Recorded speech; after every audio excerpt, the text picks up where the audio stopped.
(2026년 3월 24일) 이정훈입니다.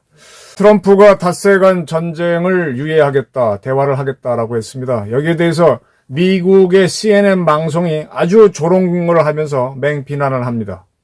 CNN이 옳다고 보지 않는다. 앞선 방송에서 얘기했습니다. CNN은 워싱턴 포스트, 뉴욕 타임스만큼은 아니지만 엉터리 보도가 많다. 저는 지금 트럼프가 고도의 작전을 하고 있다고 봅니다. 자, 이란에 당장 시민혁명이 일어나서 좀 더 좋은 민주화의 세상으로 가기는 어렵습니다. 그 전 단계로 리비아도 그렇죠. 가다피를 쫓아냈지만 또 내전에 빠지고 하죠. 저는 미국이 이란이 쪼개져서 내전을 하도록 만드는 거 아니냐. 당장의 민주화가 안 되니까. 그렇게 하기 위해서 트럼프가 애매모호한 전략을 쓰고 있다고 봅니다. 그리고 이란이 내전에 빠지면 호르무즈 해협이 시끄러워지죠. 그럼 호르무즈 해협은 누구를 위협하느냐? 중국을 위협합니다. 아주 간단한 방법으로 이란의 협조국인 중국의 목을 비트는 작전을 하고 있다. 이 과정에서 대한민국도 한 번은 호되게 당할 겁니다. CNN 방송이 닷새 동안 시간을 주겠다라고 한 트럼프를 공격하면서 트럼프는 항상 뭐라고 말했다가 물러섰다. 그 유명한 말 있죠. 트럼프 always chickens out. 트럼프는 늘 겁을 집어먹고 물러선다. 이걸 줄여서 타코라 그랬는데 이번에 닷새간 시간을 주겠다 한 거를 타코라고 CNN은 비난했습니다. 그러면서 트럼프는 이란에서 물러나고 싶어 하겠지만 그럴 수도 없다. 왜냐? 자기 마음대로 전쟁을 끝내고 하는 게 아니다. 상대가 독이 올라서 덤벼들면은 계속 질질질질 끌려가야 되기 때문에 타코도 못할 것이다. 그러면서 이란이 지금 상당히 혼란한데 이란이 의사결정하는데 상당히 어려움이 있죠. 왜냐하면 넘버원이 죽었죠. 그 다음에 그 군사작전 하는 사람도 죽었죠. 넘버원, 넘버투가 죽었고 그 다음에 넘버원의 아들이 뒤를 이었다고 하는데 그는 지금 목소리도 안 나와요. 그러니까 누가 이란을 이끄는지 알 수가 없어요.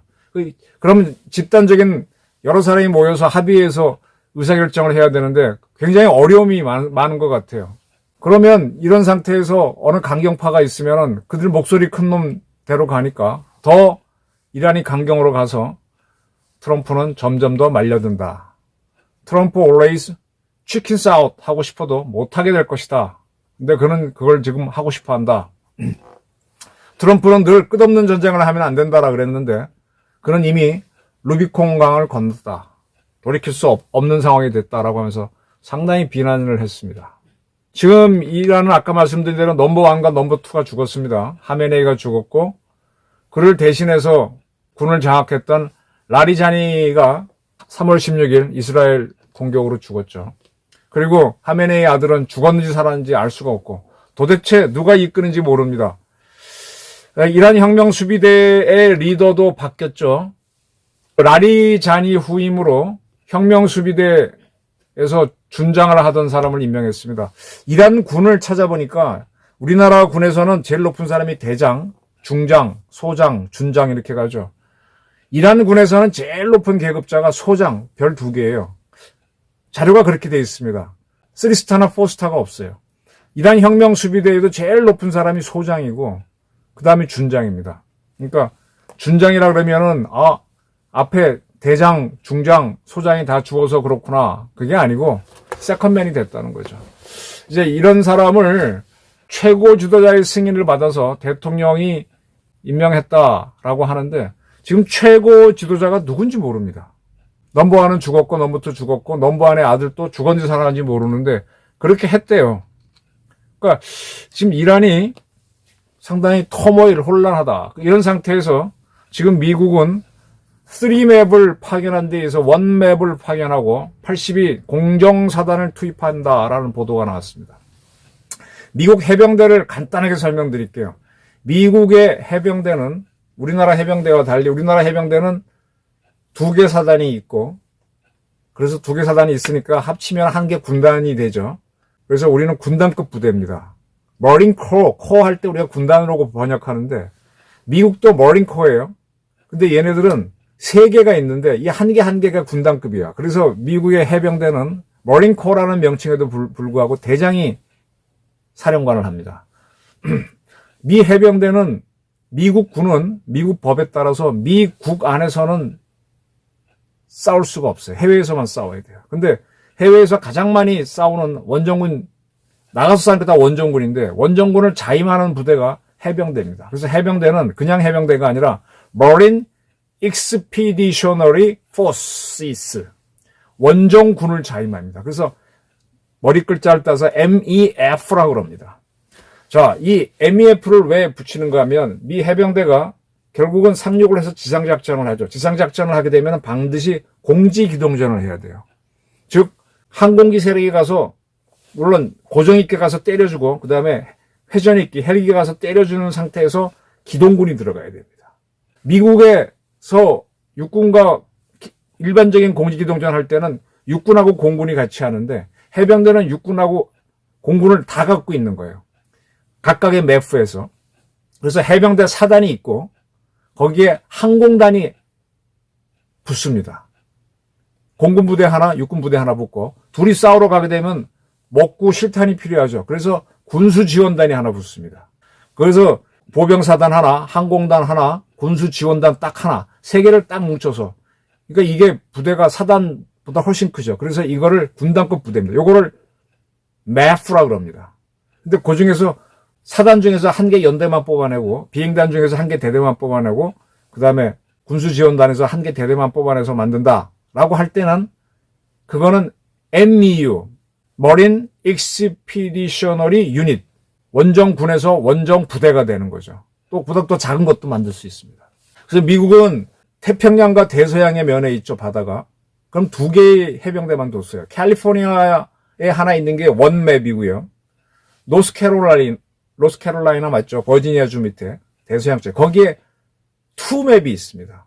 그런데 미국이 일본하고 전쟁을 할 때, 태평양 전쟁을 할 때 미 해군이 태평양 전쟁을 합니다. 근데 그 상륙군으로 해병대를 쓰죠. 그래서 해병대가 격전을 치르면서 일본을 오키나와까지 점령을 하지 않습니까? 그렇게 점령한 일본에다가 저 앞에 전방에 가 있는 부대 개념으로 3맵을 하나 더 뒀습니다. 그 3맵이 우리나라에서 해병대 훈련을 하게 되면 바로 와가지고 우리 포항에 있는 해병대 1사단과 한미연합 해병 작전을 하는 겁니다. 그래서 미국은 3개의 해병 군단이 있다고 보시면 돼요.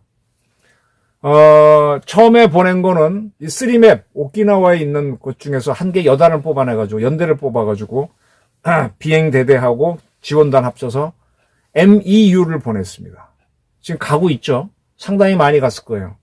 이 상륙함이 가는데 상륙함은 이제 강습 상륙함을 타고 가고 있는데, 그거는 20노트 이상 속도를 못 냅니다. 한 16노트로 가니까, 전투함은 30노트로 달리니까 빠른데, 가고 있습니다. 그런 상태에서 캘리포니아, 태평양 쪽이죠. 있는 원맵에 또 한 1개의 연대를 뽑아서, 여단을 뽑아서 추가로 보내겠다. 그러니까 2개의 MEU를 보냅니다. 그러면은 이게 2개의 연대가 가는 개념이지만 여기에 항공단이 붙기 때문에 사실은 1개 사단이 가는 강력한 부대가 가고 있고요. 또 추가로 육군의 82 공중 강습 사단을 의 1개 연대를 보내겠다. 이런 검토가 나오고 있습니다. 미국의 육군은요, 우리나라 육군 사단을 보게 되면 대부분이 무슨 보병사단입니다. 미국은 1기병사단, 1기갑사단, 1사단 있고, 그 다음에 2사단, 2사단은 한국에 있죠. 3사단, 2사단, 3사단, 4사단은 그냥 보병사단으로 되어 있는데 사실은 1기병, 1기갑, 이런 부대들이 전부 다 기계화 보병 아니면 기갑사단입니다.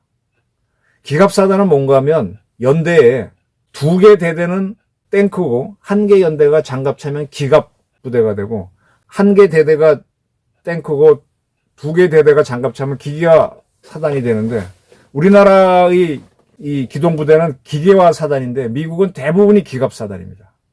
딱 하나 산악사단, 제10산악사단만 순수보병이고요. 그 외에 순수보병하는 게 82하고 105, 101 공정사단인가 두 개가 있는데 10산악사단은 산악전투만 하는 부대예요. 그건 아주 순수보병입니다. 경보병이고 82 공수사단하고 101, 105인가 101인가 하는 그 부대는 보병부대인데 이 미국에서는 뭡니까? 큰 수송기를 타고 가서 낙하산을 타고 뛰어내립니다. 근데 탱크도 갖고 뛰어내려요. 아주 가벼운 탱크죠. 가벼운 장갑차, 가벼운 표를 갖고 뛰어내려서 거기서 적지에 내려갖고 적 한복판에서 작전을 해서 거꾸로 나오는 부대예요. 우리는 이걸 뭐 공수부대라고 많이 번역하는데 우리가 말하는 공수부대는 특수전 부대입니다. 미국도 특수전 부대 물론 낙하산 타고 들어가요. 근데 그들은 아주 이 포라든지 이런 거 안 가지고 탱크도 없어요. 그냥 사람만 들어가서 특수작전만 하고 요인을 죽이거나 테러, 폭발 이런 거 하는 특수전만 간첩처럼 하는 거고 이거는 정규 부대입니다. 근데 기동부대만큼 많은 화력이나 기동은 안 가져가지만 가볍게 가져가지만 사단 전체가 뚝 떨어지는 거예요. 82 공수사단, 공정사단을 공중강습사단이죠. 에어 어설트 디비전이 맞는데 이거를 일개 연대를 집어넣으려고 한다. 그러면 상당히 많은 이제 지상군 병력을 동원하는 건데 누차 말씀드렸듯이 이 전쟁은 60일 이내에 끝내야 됩니다. 4월 말이 거의 60일 될 겁니다. 지금 이스라엘 보도는 4월 9일 날 전쯤에 전쟁을 끝내려고 한다라는 보도가 있는데 저도 계속해서 4월 한 첫째 주나 둘째 주쯤에 끝나지 않겠나 예측을 해왔었습니다. 왜냐하면 그 후에 뒤치다거리가 할 거 있으니까 60일까지 끌 이유가 없거든요. 그럼 미국이 지금 바라는 건 뭐냐? 지금 이렇게 지상군 부대를 봉헌해서 이거를 하르그 섬을 점령하든 또는 어디를 하든 간에 핵시설을 갖고 나오기 위한 작전을 하든 그런 것들을 할 수도 있지만은 그렇게 하면서 뭐를 하든 안 하든 뭘 유도하냐? 지금 이란은 점령할 수가 없어요. 지금 이제 외신들은 트럼프의 사위인 쿠슈너가 만난 쪽이 이란의 국회의장이다 그러지 않습니까? 국회의장은 모든 나라에서 서열이 대통령 다음이죠. 총리 다음이니까 될 수도 있는데 이란은 부정하고 있습니다. 즉 트럼프 측에서 누구를 만난다고 딱 하는 순간에 그 세력하고 반대 세력이 이란에서는 내전에 들어갑니다. 싸울 수밖에 없어요. 그걸 노리면서 한편으로는 지상군을 동원해서 칠 것처럼 압력을 가하다가 상륙할 수도 있고 공중강습할 수도 있고 안 할 수도 있고 그러니까 양동을 할 수도 있고 살짝 튀는 양공을 할 수도 있고 페인트 기만작전을 할 수도 있고 양동 기만작전을 하면서 겁을 주면서 뭔가를 작전적으로 얻으면서 반대로 이란은 양쪽으로 갈려 강경파 몽골파 쉽게 말하면 나눠 싸우게 하죠. 그러면서 미국은 빠지는 거예요. 그들은 더 이상 미국이 어떻게 할 방법이 없을 거예요. 미사일 앞으로 몇 발 쏜다 그래봐야 패트리어트나 사드로 막으면 그만이고 가만히 지켜보다 또 한번 필요하면 때리면 되는 거고요. 이렇게 되면은 이제 호르무즈 해협을 강경파나 이런 세력들은 봉쇄하려고 할 겁니다. 거기다 기뢰를 풀죠. 그럼 이게 막히면은 누가 스트레스를 받느냐? 미국은 안 받아요. 미국은 지금 호르무즈 해협을 통해서 갖고 오는 원유가 자기네 필요한 원유의 1%밖에 안 되죠. 근데 지금 중국 같은 경우는 자기네 필요한 원주의 7, 80%를 우리도 그렇고 일본도 갖고 오니까 한국, 중국, 일본이 스트레스를 받습니다. 근데 미국이 이 호르무즈 해협을 중시한 적이 있어요.